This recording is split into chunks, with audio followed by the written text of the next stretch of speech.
Después de la Segunda Guerra Mundial, el centro de la que alguna vez fue la floreciente Kiev estaba en ruinas. La calle Kreshchatyk y las calles adyacentes literalmente se convirtieron en montones de ladrillos rotos y quemados. Fueron destruidos lugares emblemáticos de la ciudad, como la famosa Catedral de la Asunción del monasterio de Pechersk. Durante muchas décadas, el gobierno soviético mintió, culpando a los nazis por la destrucción del centro histórico de Kiev. Pero incluso entonces eso generaba dudas. Ahora, las circunstancias de esos trágicos acontecimientos son bien conocidas desde hace tiempo. Sin embargo, se habla poco de ello. ¿Por qué será? Así que hoy hablaremos sobre quién realmente voló el centro de Kiev, qué medios se usaron para esto y qué lograron los saboteadores de Stalin. Y por supuesto, también conocerán los daños que sufrió la capital ucraniana como resultado de este atentado. Y también sobre la verdadera mentira de Putin, tejida por la propaganda soviética durante la posguerra. Décadas. Me llamo Semyon, canal Megashow TV. ¡Comenzamos!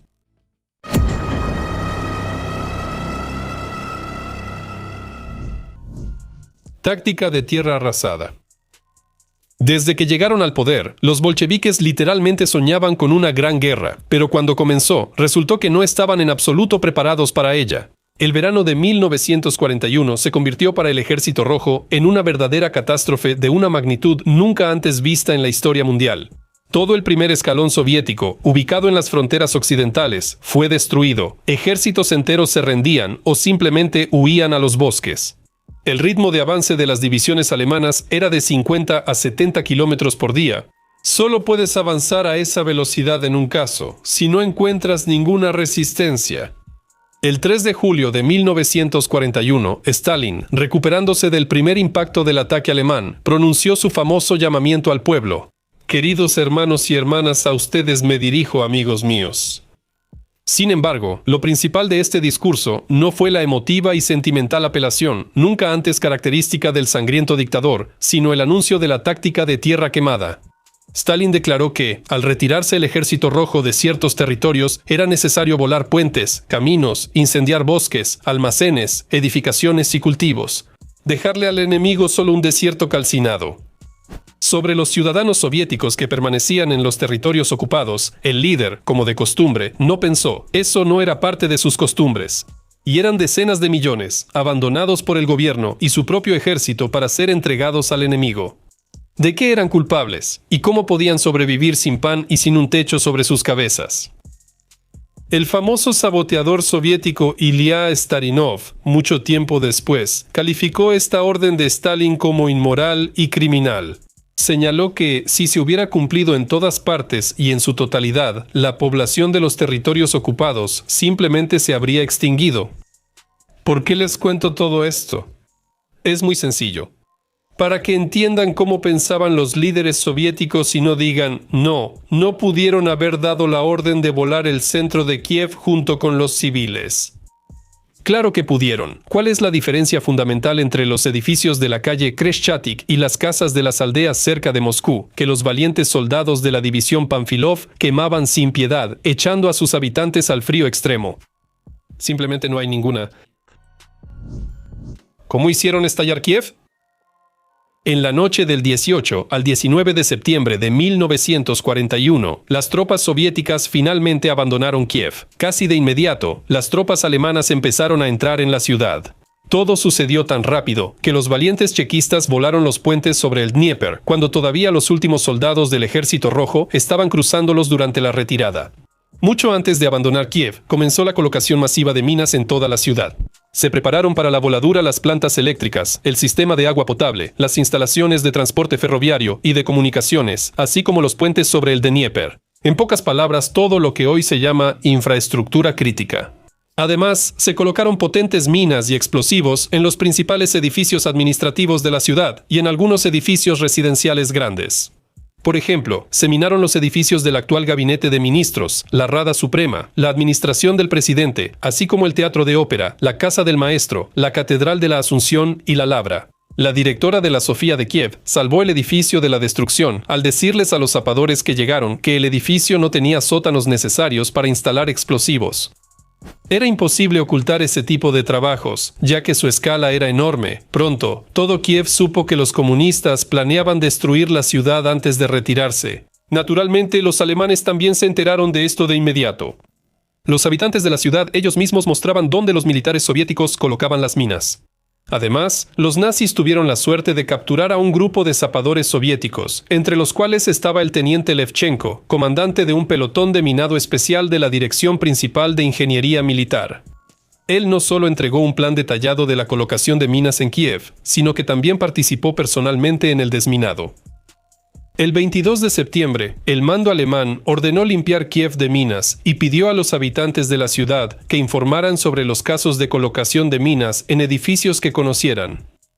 Y hay que decir que los alemanes lograron hacer mucho. En particular, se salvaron el Teatro de Ópera, el Museo de Lenin y un edificio en el barrio gubernamental. Solo del Museo de Lenin, que ahora es la casa del maestro, los zapadores extrajeron 3 toneladas de explosivos. Exhibieron su botín para que todos lo vieran, ironizando que los jerarcas bolcheviques querían volar incluso su propio santuario. Aún así, los alemanes lograron desactivar cientos de máquinas infernales y extraer muchas toneladas de explosivos en el territorio de Kiev. Sin embargo, los ocupantes se alegraron demasiado pronto. El 24 de septiembre, una explosión poderosa ocurrió en el edificio de Detski Mir, en la esquina de Kreschatik y la calle Proresnaya. Aquí se encontraba la comandancia alemana y también era el lugar donde la población de toda la ciudad entregaba sus radios. Por la fuerte detonación, se activaron los artefactos explosivos colocados en los edificios vecinos, en particular en el Hotel Spartak. Es curioso lo diferentes que eran las evaluaciones de los resultados de la operación por parte de los adversarios. Por ejemplo, el general de la NKVD Drozdov afirmaba que bajo los escombros de los edificios murieron cientos de oficiales hitlerianos. Y en un informe especial de la NKVD de la RSS de Ucrania, del 4 de diciembre de 1941, se informaba que como resultado de la explosión del edificio de la comandancia alemana murieron hasta 300 alemanes, fueron destruidos varias decenas de automóviles. Los alemanes, por su parte, afirmaban que como resultado de la explosión murieron principalmente civiles de Kiev, quienes ese día habían venido a entregar sus radios o se encontraban en la comandancia por alguna otra razón. Probablemente nunca sabremos la verdad. Después de la explosión comenzó un incendio, que de inmediato se propagó al edificio vecino. Pronto, el fuego envolvió toda la manzana densamente edificada. La rápida propagación del fuego fue facilitada por las vigas de madera de los edificios antiguos, así como por las reservas de carbón, leña y queroseno en los sótanos y áticos. Además, las tuberías del acueducto más cercano fueron dañadas intencionalmente, lo que hizo imposible cualquier intento de apagar el incendio. El 25 de septiembre, los alemanes comenzaron a evacuar a los residentes de las calles centrales y volaron varios edificios más, intentando detener la propagación del fuego. Sin embargo, el incendio continuó hasta el 29 de septiembre. Cabe decir que la destrucción de la antigua Kiev continuó durante todos los años previos a la guerra, cuando los comunistas, bajo el pretexto de luchar contra la religión, destruían los monumentos arquitectónicos más destacados de la ciudad. Por ejemplo, a mediados de los años 30 fue demolido el monasterio de San Miguel de las Cúpulas Doradas. Sin embargo, Kiev sufrió muchas más pérdidas durante la Segunda Guerra Mundial. El 20 de septiembre de 1941, usando una mina de radio, los zapadores soviéticos volaron la plataforma de observación de la Labra Superior. En ese momento murió el comandante de artillería del 29º Cuerpo de la Wehrmacht, el coronel barón Hans Heinrich von Seitzlich und Golau. Él se convirtió en el oficial de más alto rango que los alemanes perdieron durante la batalla por Kiev. El incidente tuvo una gran repercusión, incluso Hitler llegó a enterarse de ello. El 1 de noviembre de 1941, los incansables partisanos incendiaron el edificio del antiguo ayuntamiento, que se encontraba en la actual Plaza de la Independencia. Por esta acción sin sentido, los ocupantes fusilaron a 300 personas de entre los rehenes. Y el 3 de noviembre, los saboteadores soviéticos volaron la Catedral de la Asunción de la Labra de las Cuevas de Kiev. Esta acción no fue accidental. Su objetivo era asesinar al presidente de Eslovaquia, Josef Tiso, quien en ese momento se encontraba de visita en Kiev. Y unas horas antes de la explosión, acompañado por altos funcionarios ocupantes, visitó la Labra. Si el atentado hubiera tenido éxito, habría sido un golpe muy fuerte para la reputación de los hitlerianos. Los hitlerianos también contribuyeron a la destrucción de Kiev. Antes de retirarse de la ciudad en noviembre de 1943, incendiaron el edificio rojo de la universidad, una serie de grandes edificaciones sólidas en las calles Shelkovich-Naya, Vladimirskaya, Lvovskaya, Saksaganskaya, Bolshaya, Shitomirskaya y otras. Las consecuencias de los actos de sabotaje bolcheviques para Kiev y sus habitantes fueron muy graves. La mejor parte de la antigua capital ucraniana se convirtió en ruinas calcinadas. Las explosiones y el fuego destruyeron por completo la Khreshchatyk. Por el lado impar, desde la casa número 5 hasta la plaza Besarabskaya. Por el lado par, desde la actual plaza de la Independencia hasta la calle Bogdan y Melnitsky. Sufrieron graves daños las calles Institutskaya, Liutran, Proresnaya, Fondukleevskaya, la actual Bogdan Jmelnitsky, Pushkinskaya, ahora Yevgeny Chekalenko, Nikolaevskaya, ahora Arquitecto Gorodetsky. El periódico Slovo ucraniano del 21 de octubre de 1941 describía así las consecuencias de la voladura del centro de Kiev. Se incendiaron 5 de los mejores cines, el Teatro del Espectador Joven, el Teatro Kobo, el Radioteatro, el Conservatorio y la Escuela de Música, la Oficina Central de Correos, la Casa del Consejo Municipal, 2 de los mayores grandes almacenes, 5 de los mejores restaurantes y cafés El Circo, la Casa de Empeño Municipal y 5 de los hoteles más grandes, Continental, Savoy, Grand Hotel y otros, la estación central de ferrocarril de la ciudad, la Casa de la Arquitectura y de los Científicos, 2 pasajes, una imprenta, la 8ª fábrica de calzado, una escuela secundaria y más de 100 de las mejores tiendas.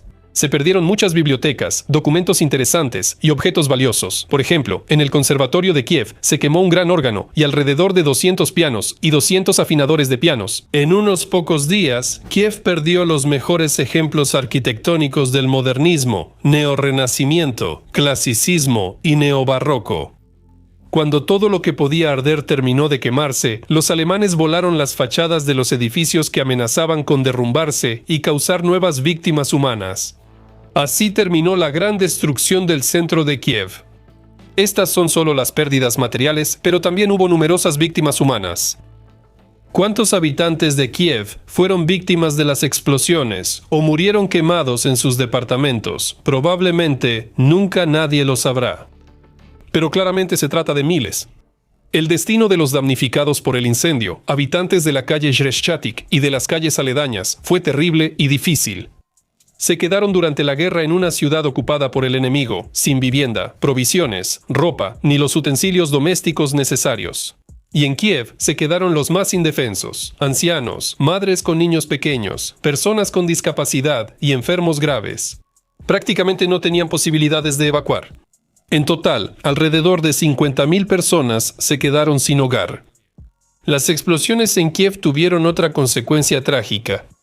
Los alemanes culparon a los judíos de lo sucedido, lo que se convirtió en el pretexto formal para la solución final de la cuestión judía en Kiev. Solo el 29 y 30 de septiembre más de 34.000 judíos fueron ejecutados en Babi Yar. La destrucción de Kiev impresionó tanto a Hitler que el 7 de octubre de 1941 ya firmó una orden con la clasificación de alto secreto. Temiendo una gran cantidad de minas, Hitler prohibió a las tropas alemanas entrar en Leningrado o Moscú, incluso en caso de la rendición de estas ciudades. Los allegados recordaban que el Führer hablaba a menudo de las explosiones de Kiev, a veces con indignación y a veces con admiración. Y cuando la guerra llegó a Alemania, él quería que en las ciudades alemanas hicieran lo mismo. ¿Quién hacía las explosiones? Durante muchas décadas después de la guerra, la propaganda soviética culpaba a los hitlerianos por la destrucción del centro de Kiev. Por ejemplo, en 1953, el periódico Vecherny Kiev escribía sobre cómo los alemanes volaron los puentes sobre el Dnieper en 1941. Claro, para que les fuera más fácil cruzar a la orilla izquierda, es evidente que los alemanes no tenían ningún motivo para volar una ciudad que acababan de conquistar.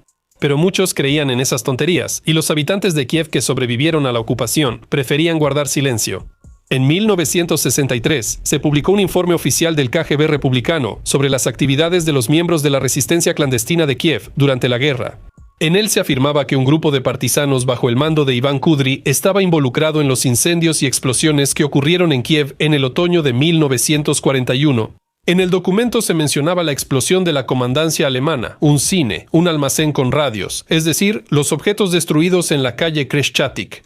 Según los autores del informe, así los miembros de la resistencia daban a entender a los nazis que ellos no eran los dueños de la tierra ucraniana. Sí, claro, lo explicaron muy bien, volando media ciudad junto con sus habitantes. Se sabe mucho sobre el grupo de Iván Kudry. Antes de la guerra, él luchó contra los nacionalistas ucranianos en las regiones occidentales de Ucrania. Y después del inicio de la ocupación, Kudrya fue el residente de la inteligencia soviética en Kiev. En su grupo en particular estaba la prima de la ópera de Kiev, Raisa Akipnaya. En 1942, los alemanes descubrieron la composición de los miembros de la resistencia clandestina. Después de varios meses de torturas, todos ellos fueron ejecutados. Sin embargo, muchos investigadores dudan seriamente de que Kudry y sus compañeros de combate tuvieran alguna relación con las explosiones en el centro de Kiev. Simplemente no habrían podido llevar a cabo una operación de tal magnitud. Esto no es simplemente lanzar una botella con gasolina por la ventana. Estamos hablando de cientos de kilos de explosivos colocados con anticipación. Como otra prueba, se puede mencionar el hecho de que durante las explosiones de septiembre explotó uno de los departamentos secretos del grupo Kudry, donde se encontraba equipo muy valioso. En los años 60, el nombre de Kudry fue intencionalmente vinculado con actos de sabotaje, ya que en ese momento se estaba formando el mito oficial en torno a su figura. En 1965 se le otorgó póstumamente el título de Héroe de la Unión Soviética. La colocación de minas en Kiev fue realizada por unidades del NKVD. Se sabe con certeza que fueron ellos quienes volaron los puentes sobre el Dnieper. Posteriormente, el mariscal Bagramian escribió sobre esto en sus memorias. El responsable directo de la voladura fue el comandante de la cuarta división del NKVD, Mochirin, quien fue designado como el último comandante de Kiev. En general, en Kiev operaban varios grupos de sabotaje del NKVD, y el equipo de Iván Kudrya era solo uno de ellos. Varios historiadores rusos contemporáneos atribuyen la voladura del centro de Kiev al grupo del teniente de seguridad del estado Kartashov. Sin embargo, es más probable que la ciudad no fuera volada por los chequistas, sino por los militares. La razón para pensar esto es el uso masivo de minas con detonación por radio. Ya a principios de los años 20 en la URSS se creó una oficina técnica especial que, entre otras cosas, trabajaba en la creación de explosivos controlados por radio. Su característica principal era la posibilidad de detonación a distancia, a decenas o incluso cientos de kilómetros. En los años 30, en la URSS, comenzó la producción en serie de cargas explosivas radiocontroladas y se formaron las primeras unidades armadas con estas máquinas infernales. Hay que decir que en ese momento nadie en el mundo tenía nada parecido. La cereza del pastel, el creador de las cargas explosivas radiocontroladas, el ingenioso ingeniero Vladimir Bekauri, fue víctima de la represión y fusilado en 1938. Y por último, no podemos decir con certeza quién fue responsable de la destrucción del centro de la capital ucraniana, ya que los documentos están en Moscú y siguen clasificados. Reconstrucción. Los alemanes prometieron reconstruir el centro de Kiev, pero, por supuesto, no hicieron nada. La reconstrucción del centro de la ciudad comenzó solo después de la liberación, y aún así, no de inmediato. A las autoridades les interesaban principalmente los objetos estratégicos, los puentes y las empresas industriales. En la primavera de 1944 comenzaron los trabajos de limpieza de escombros. A ellos se unieron ciudadanos, militares, habitantes de las aldeas cercanas, así como prisioneros de guerra. La calle fue despejada para finales de 1944. Para el otoño de 1945 la asfaltaron y plantaron árboles. La construcción de la calle Khreshchatyk comenzó solo en 1949 y se completó en 1956. Se decidió no restaurar muchas cosas. Por ejemplo, la tienda infantil Detski Mir o los antiguos edificios del ayuntamiento en la actual Plaza de la Independencia. En general, el conjunto de Khreshchatyk de la posguerra se ha conservado hasta nuestros días. El destino de la Catedral de la Asunción de la Lavra de Kiev-Pechersk resultó ser más complicado. Durante muchas décadas permaneció en ruinas. Solo en la década de 1980 se planteó la cuestión de su reconstrucción. De hecho, comenzó ya en la Ucrania independiente, en 1998. Para el año 2000 se completó la restauración del aspecto exterior del templo. La pintura de los interiores continúa hasta el día de hoy. Conclusión: la Segunda Guerra Mundial fue una época terrible para Ucrania.